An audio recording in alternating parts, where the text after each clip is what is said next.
Hi, everyone, and welcome. We're your hosts. I am Justin. And I'm Challie. This podcast is a space where we explore practical ways to nurture your mind, body, and spirit to create a happier and healthier life. The content of this podcast is intended for informational and educational purposes only. It is not a substitute for professional mental health advice, diagnosis, or treatment. Listening to this podcast does not establish a therapist-client relationship. If you are experiencing emotional distress or mental health concerns, please seek support from a licensed therapist or a qualified healthcare provider. Hi, guys. Welcome back. Thank you for joining this week. Charlie should be back with us next week, but today I'm going to be doing an episode on something that is pretty near and dear to my heart, specifically right now. So this topic is going to be talking about why we feel guilt with rest and how this might be connected to productivity shame. So for me right now, I've been going through a lot of changes and a lot of shifts. I just finished school for my master's in social work, and I'm actually switching jobs, and I'll be starting my new employment pretty soon. This has been a really big shift for me because I've always been in the role of a student and always really connected my self-worth to what I could show. And I'm realizing, especially right now with finishing school, that was a built-in level of productivity. I had things set out each week that I had to do, and it was really easy in my mind to track how I was being productive. If I finished the assignments, then I was being productive. If I didn't, then I wasn't being productive. And I realized throughout most of my life, I've really connected my self-worth to productivity. And so that's where this piece of productivity shame comes in. And it can be really hard to separate ourselves from what we were doing and what we're putting out from our innate value and our innate worth. So there's many different things that can factor into this shame around productivity, but some of the major ones are the cultural expectations. We live in a really fast-paced society, and we're always seeing, especially now with social media, we're always seeing what people are accomplishing and what people are posting. And it's really easy to compare ourselves to the people around us, whether we know them personally or not. Productivity shame, this can come from our family of origin. It can come from being held to really, really high standards and then adopting those really high standards for ourselves. It's also going to be about redefining what rest means to us. And rest does not just mean laying down and getting a good night's sleep for many of us. I know it doesn't for me. And that's so long what I thought it was. I was like, well, I'm sleeping. So that's good enough, right? We have to do a little bit more in this sense. So for me, and I'm sure people can relate to this, it is very easy to connect our self-worth to what we're accomplishing and what we're doing. This could be as early as like when we're in school and grade school, elementary school, of getting the best grade. And if we're not getting the best grade, we're not achieving or we're not accomplishing, and we might get shame from our caregivers. So then we adopt this almost perfectionism that can really impact the way that we are showing up and the way that we're showing up for ourselves. And it can be really, really challenging to break this habit. So the first part of this is that I really want to talk about separating and untangling our worth from our productivity. So we are worth something by just existing. The things that we accomplish and the things that we do, those are pluses. But we are worth being here. We are worth love. We are good enough by just being here and being who we are. We sprinkle some accomplishments on there, and that can make us feel really good. But when we're only feeling good by accomplishing something, it can really strip us from our joy. And it can be really, really challenging to feel fulfillment when we're just constantly chasing this next thing. So for me, this is really showing up because I struggled a little bit acknowledging the accomplishment of finishing school. My brain just connects to the next thing of like, okay, well, I have to do this next, or now this next thing is coming, and reaching for that next goal. I guess in my head, I feel like, okay, once I do this next thing, everything's going to be great. I'm going to be happy. And there's not a lot of truth in that. I need to be happy in the moment, in the progress. to be able to really feel that. What's going to help with doing that is being present and being mindful of the accomplishments that we're making. And not everything has to be an accomplishment such as school, career, monetary, things like that. An accomplishment can be showing up for ourselves, taking care of ourselves, taking care of the ones that we love, doing self-care, spending time with a pet. Those are things that if we're making time to do them, they're small accomplishments and we deserve to acknowledge those. Maybe we showed up really well for our friend who was struggling. We can give ourselves a pat on the back. There's no monetary gain to that, but we really showed up for someone. So the cultural expectations, as I touched on a little bit, of we live in a fast-paced society. Many of us growing up probably have seen or felt a lot of pressure be put on ourselves or the people around us to be really high achieving. And that sets us up to sometimes really feel inadequate. I know for me, that is something that has shown up for me of like, well, if I don't do this, if I don't accomplish this thing, then I'm not good enough. And throughout my life, that has been a deep-seated piece that I've at times felt like I'm not enough, or many times have felt like I'm not enough. And that's not the truth by any means. For anybody who is feeling that way, we are enough just for existing, just for being here. So it's important to separate this. So looking at the cultural piece, there are so many different cultures that really prioritize how far we go and what we accomplish and what we can provide to our family. So we get in this role of just being a provider rather than showing up and being present in the day to day, where showing up and being present in the day to day is really where we're going to find a lot of our joy. Productivity shame is the next piece that I want to cover with this, and it is thinking about if we're not doing something, then we're having this like deep pit in our stomach, or it might show up different ways for everybody.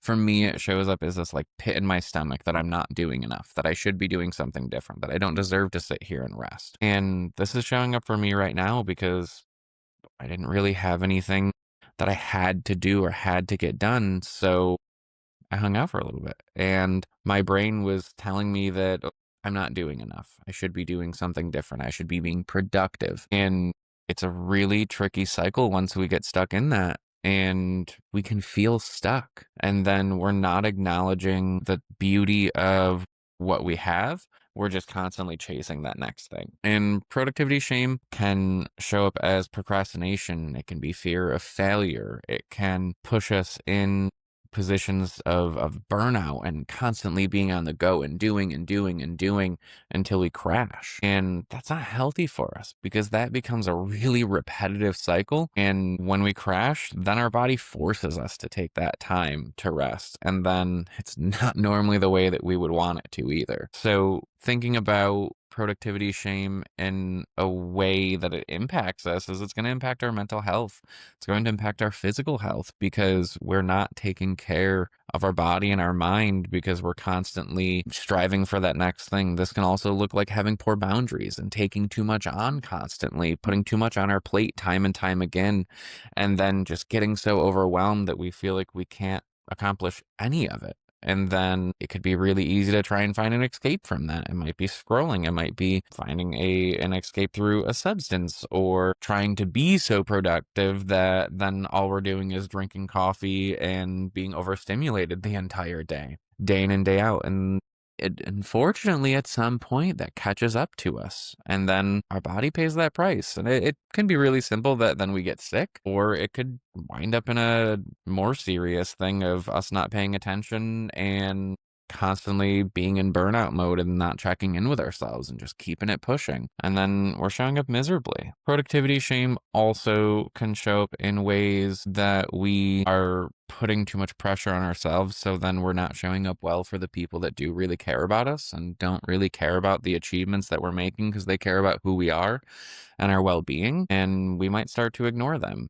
And we might start to snap at them, and it might impact those relationships. It might impact our employment because we're taking on too many things and then we're not doing any of them well because we just have way too much on our plate. And through this, if we're dealing with productivity shame, we're probably not participating in hobbies or taking time out of our day to do things that make us feel well because we're so focused on accomplishing that next thing.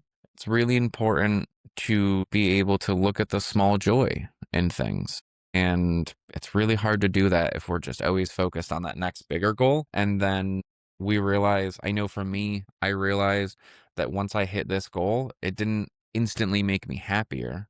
It was something that I needed to be present in order to feel happy and to feel that joy and to celebrate because my brain wanted to go to the next thing. I was like, well, I haven't done it yet. I can't celebrate yet because I need to do this next thing. I need to finish this. I need to fix this. And that was a concerning point for me because I had spent however long on trying to accomplish this. And I thought that was what was going to make me happier or was going to be, okay, we're good, and my brain didn't want it to. So I had to kind of get out of my thoughts and into my body and feel present in the moment rather than just keeping it pushing to that next thing. So to untangle our self-worth from these achievements is going to look different for everybody, but I know for me being mindful and in the moment and knowing that there are so many things outside of just employment or just school or career path that I'm part of, such as family, friends,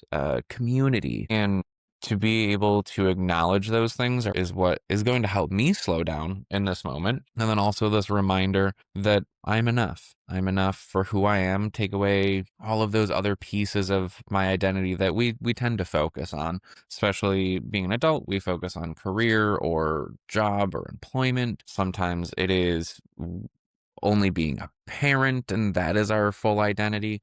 There's so many different things that can cover the identity. For me, it was career and school, and those have been a focus for so long that I had to take this step back and also realize that I'm showing up as a husband, that I'm showing up as a part of a family, as part of a community, part of a friend group.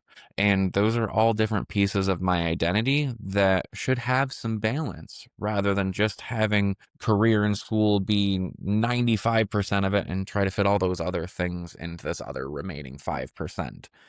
And there's been many times that I've kind of put that pressure on myself to do that, or that I've looked at, or that being such a big part of my identity. And the really concerning part of that is say we lose part of our identity and then we've never done any work on the other areas of our identity, we can feel so lost. I can relate to that a little bit right now because I've been a student for so long that having this part of my identity taken away is feeling so uncomfortable. And I'm sure other people can relate to this. It can show up in so many different ways. If we're a caretaker, if we're a parent, if we're something within employment that carries a title, that can become such a big part of our identity. And I've seen it time and time again where we have some shakeup in that, and then we're left not knowing who we are at all. And I can definitely relate to that. Not as significant at the moment because I've really tried to do some work on this in the months leading up to it because I saw this one coming. But there are times that our life changes in the matter of seconds, and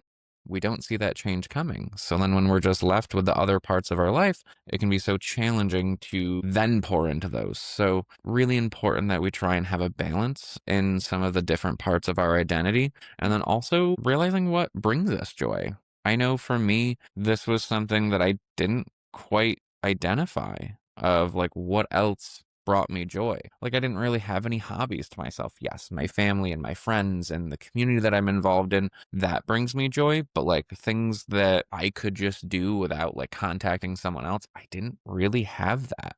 So I've done some work in being able to journal, to be able to color, to do some self-care, to do things that pour back into me that I can feel good about and that make me feel good and fulfilled in general so that I can start to separate some of my identity from just school and career. Within separating our self-worth from these achievements, it can also be really important to acknowledge different achievements that are not exactly monetary or career, like we talked about showing up for that friend, but knowing that that has as much weight as that huge promotion, and knowing that being a good person, that we can rest our head at the end of the night, those are fulfilled accomplishments as well. Even though they don't come with a big fancy title, there's something that help us feel as though we showed up well for that day. And that can be so important. The next piece of it, to be able to challenge some of this productivity shame, is going to be boundaries and time management. This is something that I've done so much work in more recently, and I'm not all the way there yet by any means. This is something that I think for many of us is a work in progress, and boundaries change over time. What we have for time and where we can place it shifts throughout different periods of our life. So boundaries are always changing, but being able to get comfortable with boundaries, getting comfortable with saying no, getting comfortable with knowing our healthy limits of what we can take on. And when we have to pump the brakes and say, okay, I have a lot going on right now. I can't exactly show up for this. Or knowing that if I take this on, I'm not going to show up well for that or the other things that I'm trying to work on also. Boundaries are going to look like saying no. They're going to look like holding ourselves and the other people around us accountable, not taking on so much that we're drowning. And then it's all we're doing is trying to meet that next expectation, and then we're losing ourselves along the way. I am someone who has tended in the past to have really porous boundaries, and I'll take on too many things, people pleasing, being a yes man, just always wanting to show up and do all of the things because I thought that connected to my self-worth and if people were going to like me and if I was enough, being able to set some of these boundaries. And this can look like having a real conversation with the people around us that are putting things on our plate and saying, and this is best to do. We talked about it on a different episode, but this is best to do in the people that are close to us first, starting with getting comfortable with that conversation of, "Hey, I know I'm someone who always says yes to everything, but I'm going to have to start saying no, or I'm going to have to start putting myself first," and then getting more comfortable with this conversation, then we can work on the other ones. But in that safe environment that we know we can have that open communication, we can be a little bit more vulnerable is where we're going to gain that comfort in that. And then it's going to show up in employment or in parenting or, whatever different area that's going to be that stresses us out. We're going to get more comfortable in that and we're going to be able to feel confident in saying no. No is a complete sentence. We don't have to give a justification. I'm so guilty of that time and time again of saying no, but then following it up with a paragraph of the justification of why I couldn't do something. And in reality, it can be a no, and that's okay. It can be no because I don't have the time for it or I didn't want to do it. That's okay. So, thinking about boundaries that we might have to set, we might fall on the more porous side. So, having loose boundaries, taking everything on, we might be on the opposite side, more rigid boundaries, not letting people in, not sharing anything. We take too many things on internally and we're not asking for any help and we're not letting people take any load off of us. And then we're also not communicating our needs. And then we're losing part of ourself when we're not communicating our needs. Humans, we are a community creature. And it is wonderful that we have independence, but we cannot accomplish everything on our own. So it's really important at times that we let people in. And then finding that healthy piece. It's on a spectrum. So porous boundaries over here, rigid over here. And we're going to have different relationships that fall different places in the spectrum, but trying to get as close to that middle point and that healthy boundary as possible where we feel comfortable in saying no and we can make decisions and we don't have to have an answer in a split second, that we're able to communicate with the people around us and that we're able to say, no, I just can't take this on and not feel shame or remorse about that. It's a work in progress. It's not something that we're going to achieve overnight.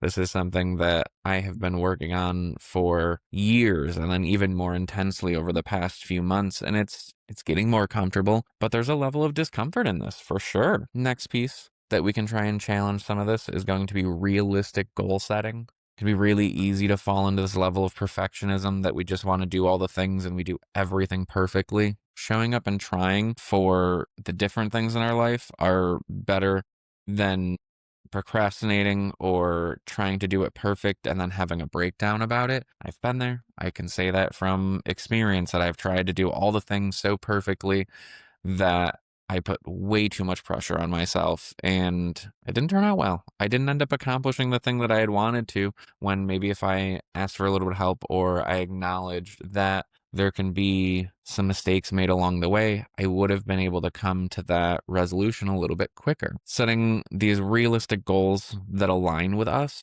not that just align with the people around us or that comparison or the unrealistic expectations that either other people set or the ones that we set is going to be really important. So knowing back to that piece of healthy limits, what can we take on? What are we able to do in a day? Are we spreading ourselves too thin? So being able to set goals that are meaningful to us, that if we are interested in doing something, if it's something that lights us up, then yes, we want to go for it. And we might extend ourselves a little bit more because there's something we can really gain out of it. The opposite side of it is we might set a really, really, really high expectation and then we're not able to accomplish it. And then it leads to us procrastinating and feeling shame or self doubt, feeling like we're failing. And that in itself doesn't get us any closer to that goal. So it's really important that we are mindful about it, set that meaningful goal to us, and take into account the small steps that go into that goal rather than just viewing the top of the hill. Every step that we're taking, and they're baby steps many times, are pieces that get us there. And we can celebrate those. And we're going to feel more joy and fulfillment, and we're going to feel more in the moment when we're acknowledging and appreciating each step along the way rather than just holding ourselves to this highest goal and then getting frustrated that it takes too long or getting frustrated when it doesn't work out exactly the way that we wanted it to. Those are all things that are going to really impact the way that we are feeling productive. Also, being able to set goals in our personal lives. Maybe it's setting a goal of showing up for ourselves and doing some self care. That's a really great goal. It doesn't have to always be work, school, parent related. It is something that we can set a goal to set down and do some self care for ourselves, or that we can do something that we really enjoy that can bring us some entertainment rather than it just being productive goals. Maybe it's that you set a goal that you really want to go to that movie and you make the time to do that. That's a great goal. So, coming up on the last part of this, redefining what rest looks like for us, that is going to be a really important step of this. My rest is not going to look like your rest. And so it's really important to know what fills us up and what fills our cup, what makes ourselves feel rested. A part of it is probably going to be getting that really good night's sleep, but there's other things that go into it. Maybe it's being able to take time for self care and to meditate or to color, or those are just things that I've been doing more recently, but everybody has different things that fill up our cup. And in this day, we tend to put ourselves on the back burner always. And that can be so challenging because then we're pouring from an empty cup for everybody else around us when it almost feels like self care is a luxury, and it's not. It's a necessity. And it's something that being able to break it down to have it be more realistic, if that is taking a nice shower and spending some time in the shower by ourselves, if it's taking a bath, if it is just watching our favorite TV show, picking up a book and reading that for 10 minutes or 10 pages, those are going to be different ways that we can show up for ourselves. And that might be rest. Looking at the different things that we know that we've enjoyed in the past can be a really great way. Also trying some new things. Maybe we really don't know what was fulfilling or restful for us. I know that was a position that I've been in over the past year of, I didn't really have any hobbies. I didn't really know what filled me up. And I relied on like maybe those really big things to ride that wave afterwards. And I wasn't doing the self care on the day to day, or I would do it for a week and goodness, I feel so rested. I feel good now. And then I'd stop doing those things. And then I'd find myself back in that burnout cycle. So being consistent in taking care of ourselves is also really important when we're thinking about redefining our rest. And that's a really challenging part. Being consistent is something that is really challenging because there are so many distractions. And so being kind to ourselves, again, not holding ourselves to unrealistic standards, but starting out with a small goal. Maybe it's that I want to make sure that I participate in self care 3 out of 7 days. And then we hit that. And that's wonderful. We get to accomplish that and we get to acknowledge that. So, setting realistic goals for what's going to fit into our life and showing up and doing it, and even just doing it and having fun with it rather than it being perfect is going to be far better than not doing it at all. So, making that attempt. learning as we go, knowing that we're going to make mistakes, and it can be so empowering for us to help us gain a better sense of ourselves, a better sense of rest. And those are going to be really, really important long-term benefits that we're going to see from this. So, talking about all of these different pieces, so getting back to why we feel guilty with resting or that productivity shame. So, long term impacts of not taking care of ourselves, not resting, not challenging this productivity shame, it can show up in mental health. We can feel so much more scattered and disorganized, and then we start to procrastinate, and then it's the cycle of then feeling more shame because we're not doing the things that we wanted to, we're not accomplishing anything at this point because we're so overwhelmed. It can impact us in our physical health because when we're feeling more stressed, our body feels that, it lives in our body, and then we're going to feel a lack of motivation because if we're feeling so overwhelmed by the things that we have on our plate, it's going to be harder to get up and even start one of those things. So being able to challenge that with some of these different ways that we can build some rest into our life and that we can show up for ourselves is going to be so important. Thank you guys for tuning in this week. And I can't wait to have Charlie back on here this next week. I know she's looking so forward to it. Please let us know if you can relate to any of this, if you've ever experienced any of this productivity shame, or if you've had a hard time resting. I would also love to hear if we can share some ideas of how we're resting, how we've been able to overcome this, because there is not just one right answer. There are so many different ways that we can work through this. So please leave us a comment, share, subscribe, like it. Thank you so much for joining this week, and I appreciate you guys showing up.